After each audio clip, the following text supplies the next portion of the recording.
Unity, unity, unity, coming together, healing divisions, letting the past go. That is all that the left has been preaching since the propaganda arm of the Democratic Party, otherwise known as the media, declared Joe Biden to be the victor in the election, named him the president-elect, even though he's not actually in real life the president-elect, because that actually involves the election being certified, which has not happened yet in any state, but nonetheless, they've crowned him to do this little PR gaslighting battle that they're playing, and have tried to convince us that really all they're interested in is bringing the country together. And you know what says unity more than anything else? You know what is the absolute proof that this is what they want? Is when you start doxing people who disagree with you, which is exactly what the morons at the Lincoln Project have done. Just today, they went out of their way to dox lawyers for President Trump on Twitter, because nothing spells unity like making sure your political opponents are harassed. Let's read about what happened. This is from the Post-Millennial. The Lincoln Project is doxing people for doing their jobs. On Tuesday, they posted the names and contact information for two attorneys who are assisting with the legal battles to make sure every legal vote in Pennsylvania counted. They listed two attorneys, posted their photos, phone numbers, and wrote, "Here are two attorneys attempting to help Trump overturn the will of the Pennsylvanian people. Make them famous," they wrote, along with a skull and crossbones emoji. And here you can see the original tweet, of course, the Post-Millennial, being that they're actually responsible adults, have blurred out the contact information and as well as the photos of the two attorneys. But I actually saw this happen in real time, and I was like, man, but this is totally the Lincoln Project's game. This is what they do. You want to know why? Because the people in the Lincoln Project, they're not creators, they're destroyers. They are the destroyers of the good work of other people. Now, I tweeted out about this, and this is a distinction I've made a couple of times on this channel and in other places, but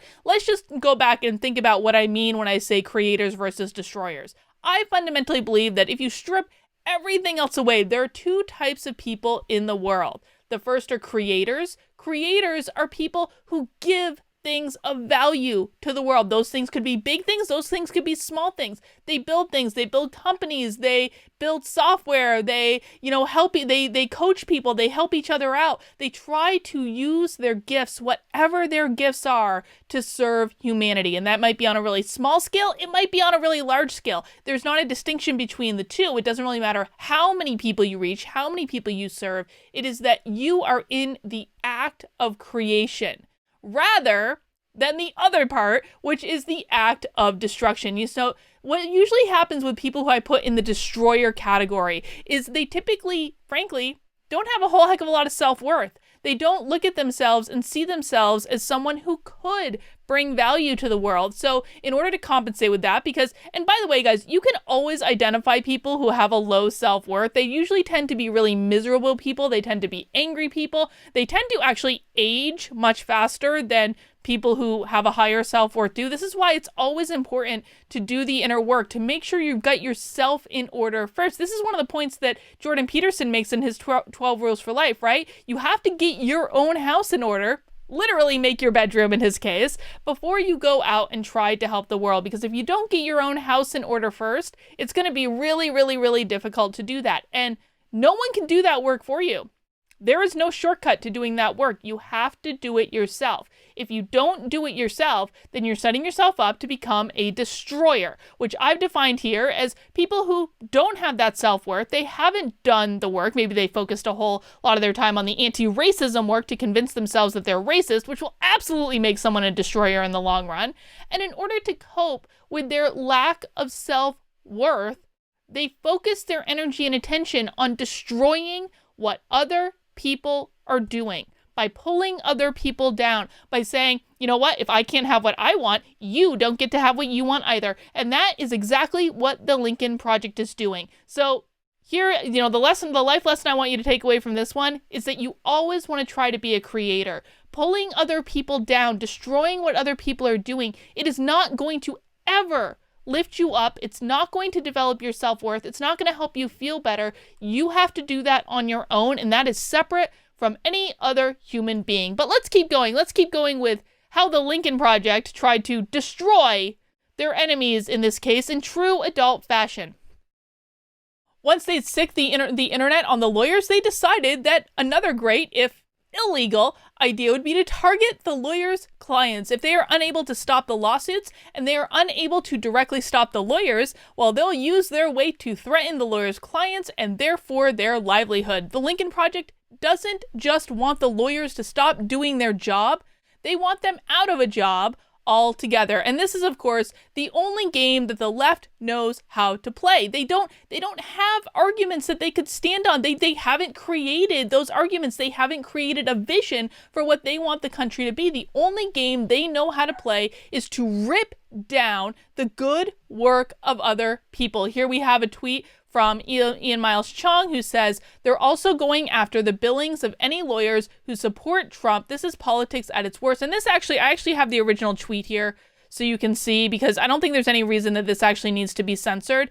This was just someone replying to that tweet where they were doxing those lawyers, saying, go after clients, hit them in the billings. And the Lincoln Project literally retweeted this, saying they're on it. Okay, well, if that's what the game that you guys want to play, it's illegal. It's going to get them into trouble, but they don't care because they have seen their role as the destruction of anyone who disagrees with them by literally any means necessary. I like, mark my words, these people are all universally going to have karma come and bite them in the backside at some point. There is no doubt in my mind, because you can't do this crap over and over again. It doesn't matter if they face legal repercussions or not, to be honest. Like, karmic repercussions for me are actually far more scary than legal repercussions. You can argue your way out of legal cases, but karma is unavoidable. It will always bite you. It may not bite you today, it may not bite you tomorrow, a month from now, even a year from now, but it will always, every single day of the week,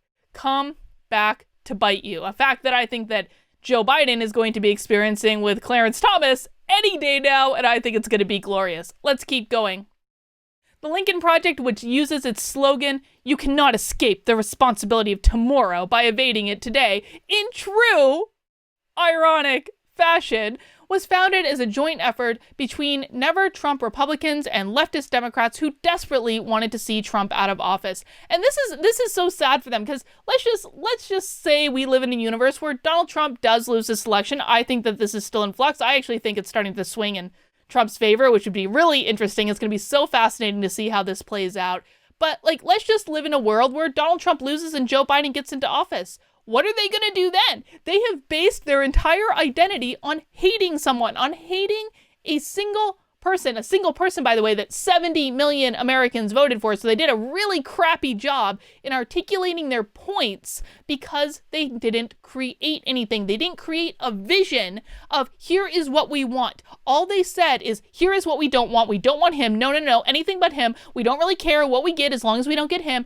That's what they put out there into the world. Guys, it's not inspiring to anyone. It is not inspiring to a single person to say, I don't want that thing. No, get it away. No, it's just going to make the problem bigger, man. And, so that's the road they chose, and this is why they're in that destroyer category rather than creators. They have released ads in opposition to Trump, exhibited their Trump derangement syndrome on national television, ran numerous articles to proclaim Orange Man bad. Now they're going to go after those who have worked with Trump and those who continue to work in the interest of ensuring the integrity of the U.S. elections. Their goal is releasing their names to hurt these attorneys. By spreading their names and contact info on Twitter, the Lincoln Project wants to make life difficult for lawyers who are doing their job in Pennsylvania, their colleagues, their families, and their friends. And that is the saddest part of all, to be frank. What they're trying to do is to scare people into submission. And this is why, in this time, it is so important that you stand up, that you be brave, that you speak out for what you believe in. Listen, guys, I know I took like a couple days off because I was really just not functional for a couple days after the last couple months that I've had traveling around. But I'm back in business now, and guess what I'm doing on Friday? I'm going to Washington, D.C. for the March for Trump on Saturday, because this is a time when we need to speak up for what we believe in. We need to speak out, even if we could lose, and we could still lose. We could absolutely still lose. but this is the last chance that any of you have if you want to support this person, if you want to support the country that you want, assuming many of you want him to win, maybe not all of you do, that's totally fine. But if that's what you want, this is your last chance. You've got to come out. You've got to speak up. Because if you don't, you are bending the knee to people like this who very literally their only goal in life is to destroy people like you. There is only one reason to dox someone. Doxing is a means to punish people you don't agree with. And the Lincoln Project stepped out on Twitter and said, basically, we don't agree with the continuance of lawsuits in Pennsylvania, and we think anyone who is working on these suits should be punished for it.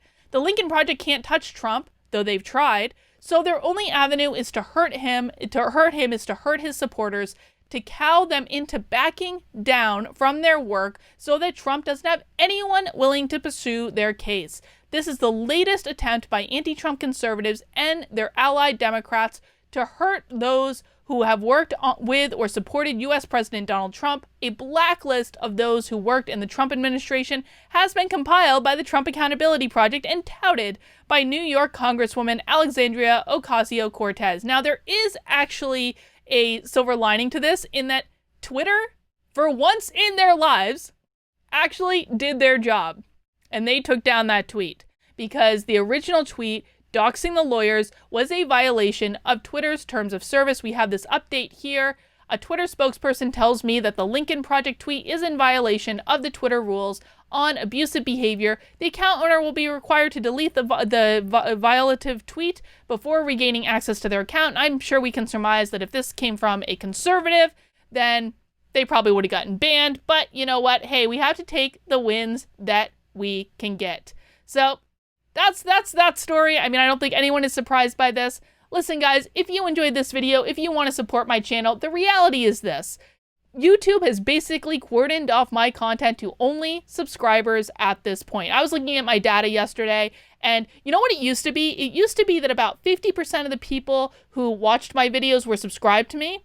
Now it's 75%. And that happened quick. That was not a gradual change. That happened almost overnight because YouTube is cordoning off my content. So if you are one of the 25% of people who is not currently subscribed to this channel, you know what? Hey, today's a good day. I hope I will have earned your subscription. You can click that little red subscribe button right down below. If you think you're subscribed, just go ahead and double check because YouTube may have also made that decision for you. I do daily content, well, almost every day, around news, politics, culture, really anything that I find interesting. I do my very best to mix it up, giving you good news, bad news, stupid news sometimes, all that sort of stuff. That's all I've got for right now. I'll see you soon.